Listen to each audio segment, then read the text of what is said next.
Hello, I'm Brian Nesson from How To Automotive, and in today's video, we're working on a Ram 3500. We're doing the wheel bearing, the right front or the passenger front here. I'm gonna walk you step by step through the process of doing that. So come with me, and we're gonna get busy. So this is a pretty common issue on these Ram trucks, but especially if you got the big oversized wheels and stuff on it, it wears the wheel bearings out. So we're replacing the hub and bearing assembly. Comes with the ABS sensor, all that, all in one unit. So right now, what we're gonna do is get this thing jacked up on jack stands and get the wheels off. All right, so there's a couple symptoms you're going to notice to determine if you have a bad wheel bearing. One is the ABS light might be on because the wheel speed sensor is built into the hub here, and when the bearing goes bad, it changes the tone ring depth and stuff like that, so it'll throw an ABS code. So that might be one of your first clues that you have a problem with your wheel bearing. Another one will be when you shake it down, you'll have play up and down. This one does have play in it. You can hear it clicking. And then also you will hear a growling noise. It's another symptom to know that your wheel bearing is bad. So if you got any of those symptoms, I would definitely recommend looking into your wheel bearings.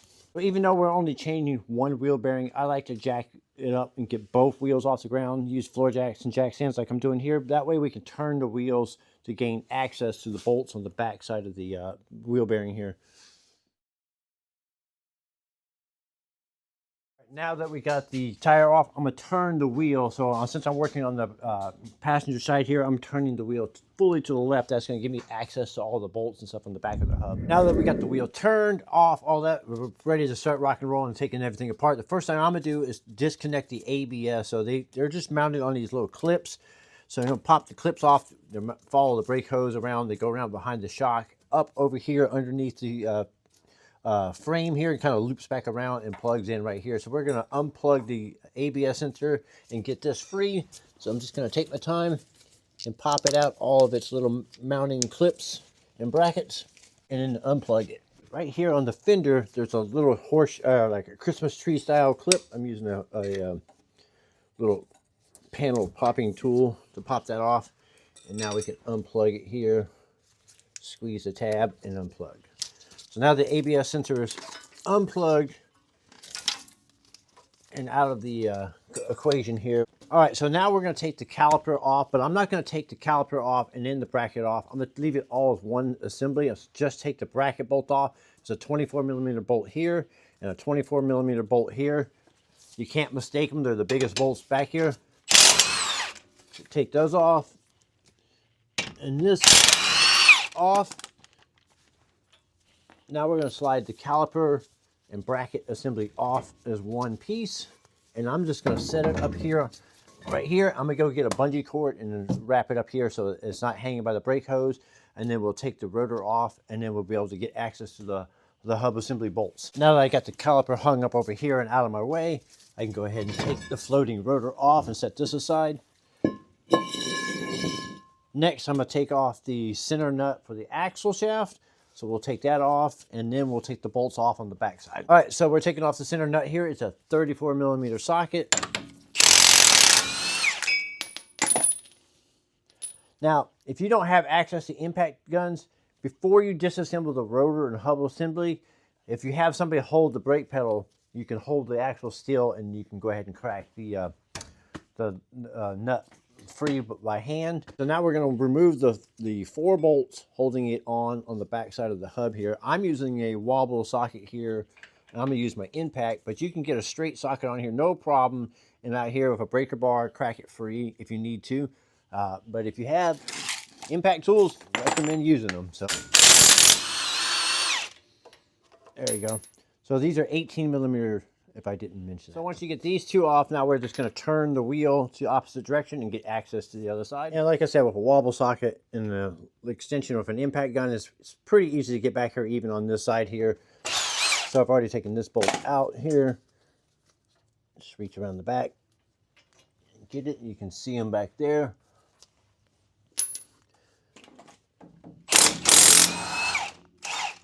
All right, so now we got all 4 bolts loose. And now you can see this one, the hub's already starting to come off. It's pretty easy. This one I can probably pull off by hand. Sometimes these get rusty depending on where you live in the country. And this can be on there, and sometimes you'll have to put penetrating oil on here and strike it with a hammer on the backside here and then get it to come off. This one I have a feeling is going to come off pretty easy. All right, I'm going to see if I can get this off by hand, and yep, no problem. So there's the wheel bearing there. So one of the common reasons for these wheel bearings to go bad is if the axle nut here is not properly torqued down. The squeezing force of the axle nut being torqued will keep the bearing clamped together and solid. But if it loosens up or backs off or not torqued down properly, the bearing will get that play in it and wear out prematurely. So axle nut torque is pretty critical on this particular job here. All right, now we need to clean the hub up. So we need to clean up any debris that's in here on the mating surface here. We want this all nice and flat and flush. So we're going to get some wire brushes and we're just going to clean this up real quick. To make quick work, I'm using a roll-lock disc on a die grinder here and just kind of buff the surface here. Get that all nice and flat.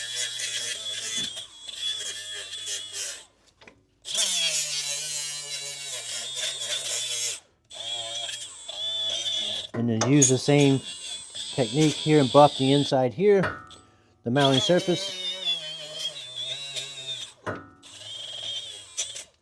I'm just using the edge of it here to buff off any debris. As you can see, mine doesn't really have much. Came apart really easy. We're going to start going back together. This job is actually pretty simple. It's not that complicated. So we're going to start going back together. We want the ABS pointing upwards. So we're going to go ahead and go through our hub here, axle shaft.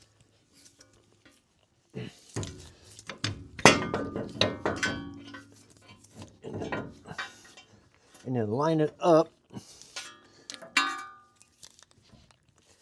And then we're going to go ahead and start our bolts. Now your bolts here, if the threads are all gummed up or caked up, you might want to clean your threads.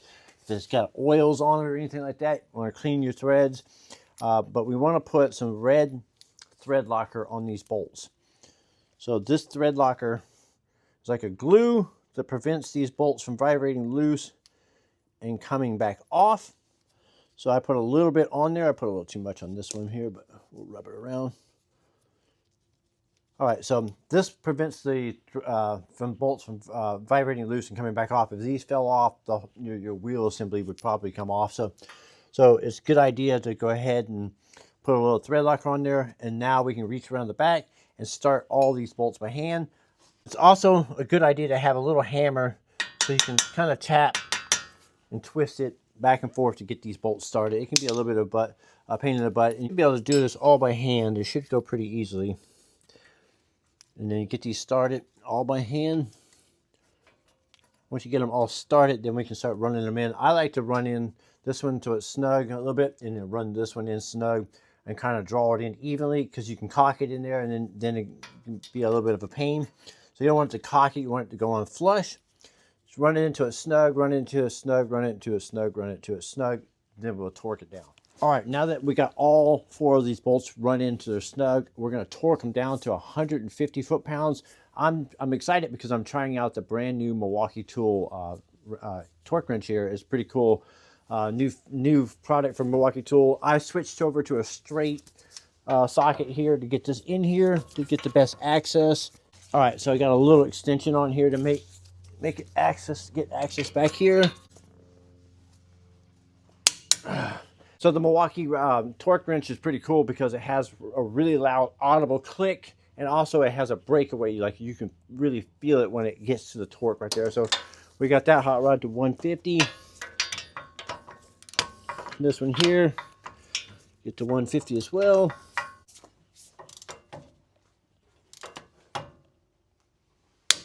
All right, cool, 150. Now we're going to turn the wheel and torque the other side. Another cool feature about the Milwaukee torque wrenches is their laser etching in here, so you can see this like if you're in the sunlight and stuff like that. So you can see the settings really easy, and you just pull this lock collar right here, twist left or right to adjust. Pretty simple operating tool here. So now we're going to get these hot rods torqued.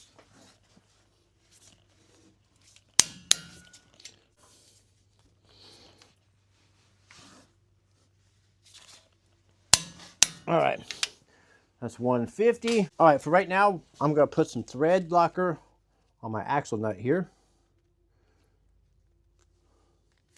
And then we're gonna run this in until it's snug. We're gonna torque it in a minute, not just yet. So we're just gonna run it down to a snug. So I'm gonna just get this started, snug it up for right now, and then we'll put the rotor on. So that's snug, it's not torqued down at this point. So now we're gonna put the rotor on. So your rotor itself here, you wanna buff off any rust or anything that's on the hub here, assembly. So go ahead and do that now. Buff that off and clean that up. You wanna do both sides. So get that buffed up. One of the things you wanna make sure you do is route your ABS line behind the heat shield here before you put the rotor on. So this should go right behind here, and then you can go ahead and plug in this one right here and get that out of your way. Now we can go ahead and install this rotor. That way our line is not going to be pinched or anything with the rotor assembly. One of the things I like to do to hold everything together is take a lug nut. I like to flip it around backwards. Run it on like this.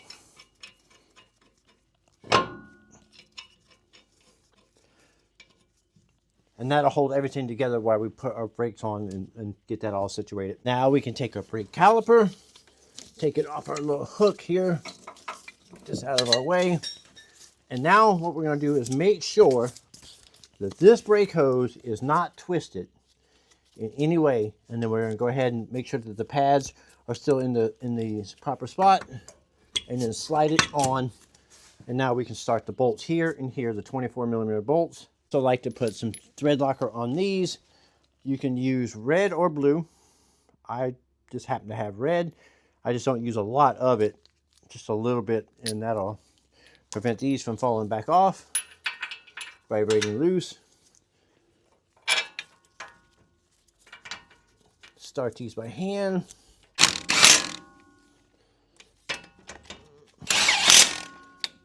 Now that we got the caliper on and snug up, the brake hose is definitely not kinked in any way. Set your torque wrench to 260 foot-pounds. You can go ahead and torque these hot rods down.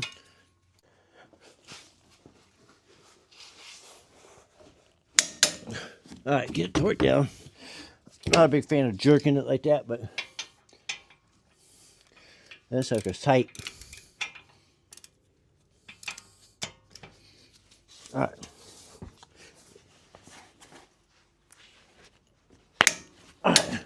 All right, now that we got the caliper back on, torqued down, we're going to take our ABS here and we're going to route it, follow the same routing that we took it off, plug it back in.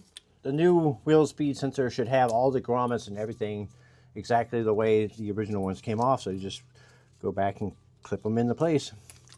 Just follow the brake line, plug her back in.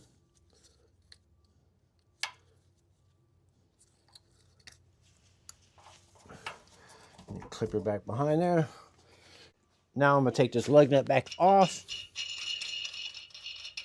straighten the wheel out, and put the tire on. All right, so I'm going to run these in just until they're snug. In the star pattern.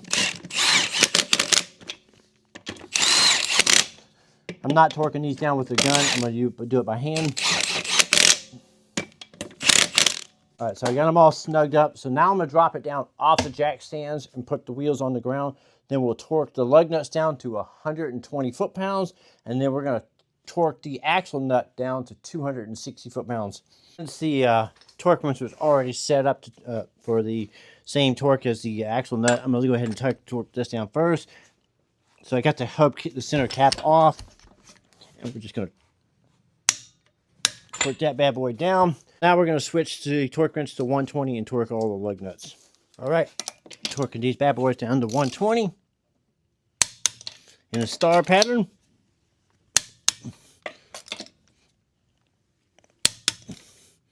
All right, guys, that's how you change out the wheel bearing on your 3500 Ram pickup. I will leave links for the parts and tools in the description of the video. I'm Brian Nessa from How To Automotive. I'd like to thank you guys for watching and encourage you to subscribe.